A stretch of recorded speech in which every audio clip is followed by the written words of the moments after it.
Hi, Scott Orlin with CINEMA-Magazin. The new film coming your way virtually is called Capone, and I am here with the director, Josh Trank. Josh, I have to admit, I'm probably one of those people that believe that Al Capone either died in a gun battle or died in jail. I had no idea of this story.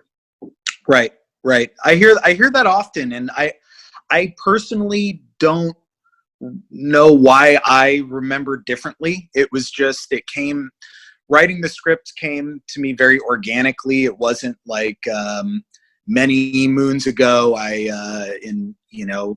plotting out what movies do I want to make in the future. I had in my bucket list this, take on Al Capone during the last year of his life. It wasn't anything that it was not preconceived on that level at all. It just came to me organically a few months after Fantastic Four came out. I was in a pretty shitty state just in my life personally. I was extremely lucky as a filmmaker where my first movie came out. It was a massive success in ways that I always dreamt of, but I could have never imagined the scale of success that came with the release of Chronicle. And as soon as it came out, I was just catapulted into working on the biggest imaginable projects, Star Wars movies and Fantastic Four, giant 4-quadrant, $100 million plus huge studio movies, and meeting with all of my lifelong heroes and doing a Q&A with Danny Boyle on a stage for, a theater filled with people, and just being on the stage with him, just the stuff that all of my dreams were made of. And I would just refer to those as glory days. Right.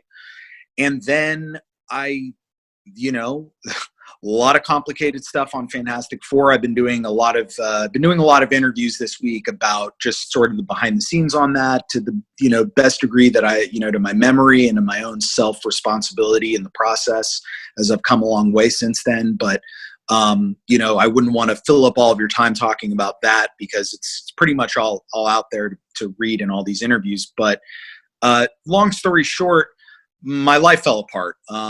It was very, a lot of fucked up stuff was going on during that time. And so as quickly as all of my success in my life happened, it all went away just like that. And like an atom bomb going off, I was just kind of like sitting there a few months later with the reverberation of the collapse of everything in my life just still fresh in my mind. And as the days went by and the eerie silence felt more like eerie silence, and I was just reflecting on my glory days, so to speak, I started to think about the stories that I knew about Al Capone.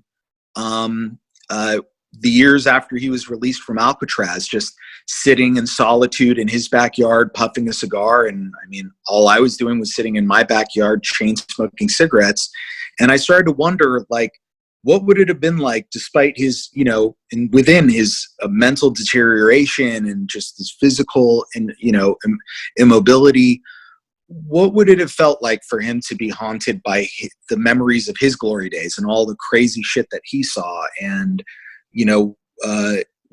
what would it feel like for Al Capone to turn on the radio at that point and hear a radio play about Al Capone and the St. Valentine's Day Massacre, in which there is Al Capone being played by a voice actor in, the events that he was involved in his real life, but being played out in a story written by writers in ways that are hyperbolic and with fiction, with creative license. And what would his reaction to that be? And I just suspected that it would be fear, that it would make him frightened to hear those things and to have to just relive that, but in a way that didn't belong to him anymore and belonged to the, this larger than life myth that now belonged to the public for consumption. So I just stepped inside of that, and as a way to sort of resolve what I was feeling about my life in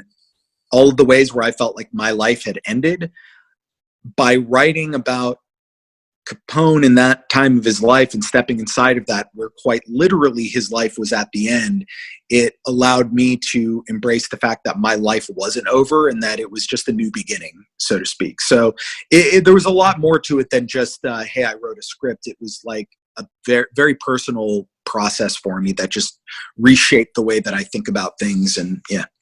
It's really interesting too, because watching the movie, I, as an audience member, was confused at times. Is this reality or is this fantasy? And then I realized that was a cinematic device you were using, Yeah, because he was slowly going crazy. I mean, or his disease was kicking in. Talk a little bit about how sure. how trepidatious that was for as a filmmaker to kind of enter into that.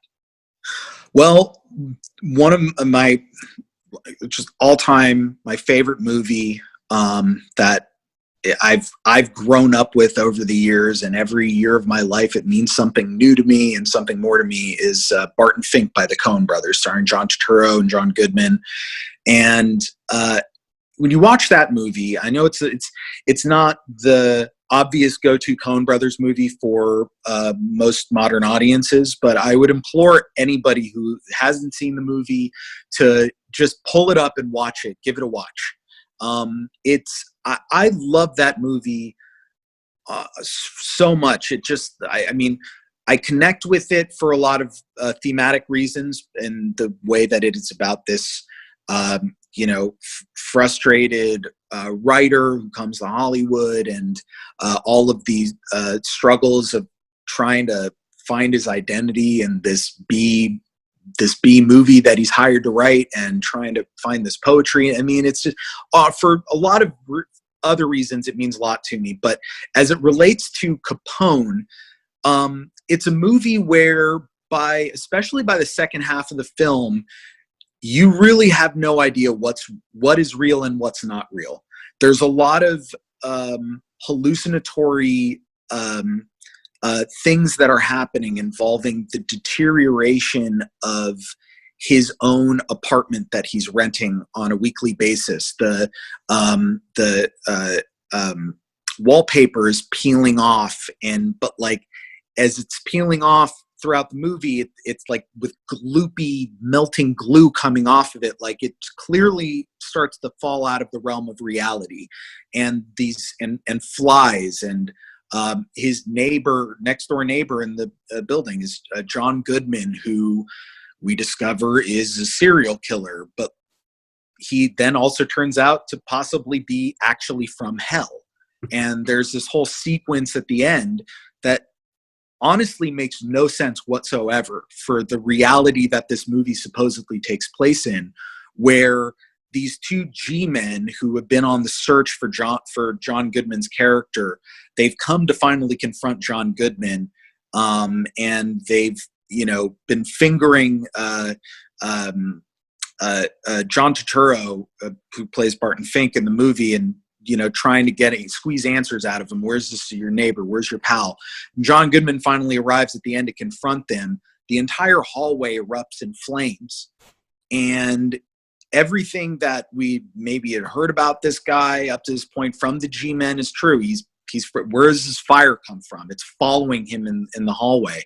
And then he just simply leaves and walks out while the entire apartment is crumbling in flames. It makes absolutely no sense in the real world. But Barton Fink is there he watches it happen. He experiences it. And there are certain key lines in the movie that sort of lean into that idea of it's about the life of the mind, because that's what Barton Fink talks about in the movie. It's about the life of the mind, right? And he tries to relate that to John Goodman, and John Goodman talks about the life of the mind. So just on a sort of metaphorical level, what's happening is something that very much just comes cinematically out of the themes of the film. And then the movie ends on an extremely existential, ambiguous note that doesn't really answer anything. It doesn't tell you if Barton would then go on to become a success as a writer, because the whole movie is set up as, he had a success off Broadway, and then he's going to go to Hollywood, and then the movie, he doesn't get the movie, and then nothing kind of happens. But for me, it doesn't matter that there's no resolution, because it's what the questions that the movie raises in the viewer, in this case me, and it's my own personal experience with the film, is, what is life like? What it asks so many questions about life, and by not being afraid to sort of break the conventions of having to be that literal with an audience about what they're seeing being real or not real, to me is just a liberating thing as a filmmaker. And there are, there are numerous ways that one could watch Capone and interpret Capone, or interpret Matt Dillon's character in the movie. Like the way that he's introduced in the film, it feels, I've heard from a lot of people, and it's true, it feels almost like and without giving spoilers, that it betrays what we then find out about him later on. But if you pay really, really, really close attention, it doesn't. And I haven't seen anybody really discuss that, because I've seen some rumblings on Twitter about it. And I know it makes sense for a very specific reason. I haven't seen anybody figure it out yet. But at the same time, it's like there are these other ideas in the film too, where it's like, I mean, is anything in this movie real? And it ultimately doesn't matter. There, or for instance, another all-time classic, a movie that made me that had always sparked my imagination in these just crazy ways, is 2001: A Space Odyssey. To this day, we're still trying to figure out what the fuck the ending of that movie meant, and it's beautiful. I don't want to know exactly what the Star Child means, and I don't need that. I don't have to. I did love the sequel, by the way, with Roy Scheider, 2010. But I consider that just a totally different movie. I'm not thinking about that as a sequel to 2001, but like the end of 2001 is the most ambiguous visual ever in a movie. And there's so many ideas that are going to play in that film, in which it just puts it on the viewer to kind of look inside themselves. Like, what does this mean? It might not mean anything, but it might mean everything at the same time. Just almost running out of time, but I want to just ask you quickly about Tom Hardy, because obviously when you have a protagonist like Al Capone, you need to have somebody with gravitas in there. Talk a little bit about working with Tom. What were your approaches? I don't know if there was a lot of archival stuff that you could look at. You're not actually trying to impersonate Al Capone, but you're trying to give the essence of the man. Exactly. Well, so getting Tom involved in this movie was much more simple than I would have ever predicted. I wrote the script without anybody in mind, because I never assumed that I'd be able to make another movie again. So I wrote as crazy and as a script as I could think of. And then when I finished it, it was just clear to me, like, if I ever get this movie made, I can't imagine anybody else except for Tom Hardy stepping into this role, because of what it asks of the character. And also just the tone of the movie itself is not as easily definable as most sort of like genre movies. It's not necessarily a prestige film. It's like, it's a weird movie. So we got the script to Tom via his agent, and Tom read it immediately, read it right away. The next day we got on the phone and we talked for over 6 hours, and just he and I, miraculously and randomly, we just clicked on every level. We just, we're best friends. He's one of my best friends to this day. We talk every day. Like he and I have just like this really kind of weirdly perfect chemistry with each other, where we just have the same sense of humor. We're frightened by the same things. Like it's amazing to work with Tom for me. And, we have a lot of fun together. So as far as just the process of getting into the character, we had about a year and a half, a little less than a year and a half of lead up before pre-production began, because of schedules that are constantly moving around, which is very, that's very typical of like, setting up a movie in Hollywood. So over the course of that time, we just had this open communication with each other going into, you'd send me voice notes of, sounds of his voice and stuff like that. And the thing that's amazing about Tom, and I think often misunderstood about Tom's acting, is that he's not a method actor. A lot of people say Tom Hardy, method actor. Not a method actor at all. He's a very straightforward actor. He can turn it on and turn it off. He doesn't have to live with the person to become the person when he needs to become the person. One of the challenges, as you mentioned, like there are no recordings that we have of Al Capone's voice. So in order to get that voice and get the authenticity of it, at least the accent, I dug into research of like, well, what real life person came from that neighborhood, from that generation, whose voice we have, that we just know what the shape of that accent would be. Al Capone came from Park Slope, Brooklyn. Jimmy Durante, Park Slope, Brooklyn, from that same generation. So when you listen to Jimmy Durante talk, you just know, like, okay, well, they were cut from the same cloth, at least from the same neighborhood, probably within a few blocks of each other, if not the same block. Who knows, right? I mean, I'm sure we can find that out. But so I sent, just interviews, Jimmy Durante things to Tom. He wasn't doing a voice of Jimmy Durante whatsoever, but it was for us to just know what the shape of the accent sounded like, so that Tom could uniquely incorporate that into what he would then produce out of his throat and out of his mouth as the voice. And then he was sending me voice notes, and we were just going back. It was fun. We had a lot of fun with it. And then, and he's just a very open person in his process, at least with me. I mean, where he wants me to know exactly how it is he does what he does, so that he can get the best feedback from me in the process, and we can be, lockstep. So the process was a lot more straightforward than I think a lot of people would have imagined, considering, that I think both, Tom has his own myth behind him, so to speak. And I mean, to a lesser, more sort of to a newer degree, I have my own bizarre myth, but like, it was just very, very simple and fun.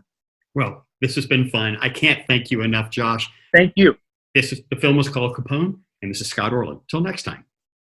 Thank you so much. I appreciate it. Have a great rest of your day. Thank you so much. Yeah.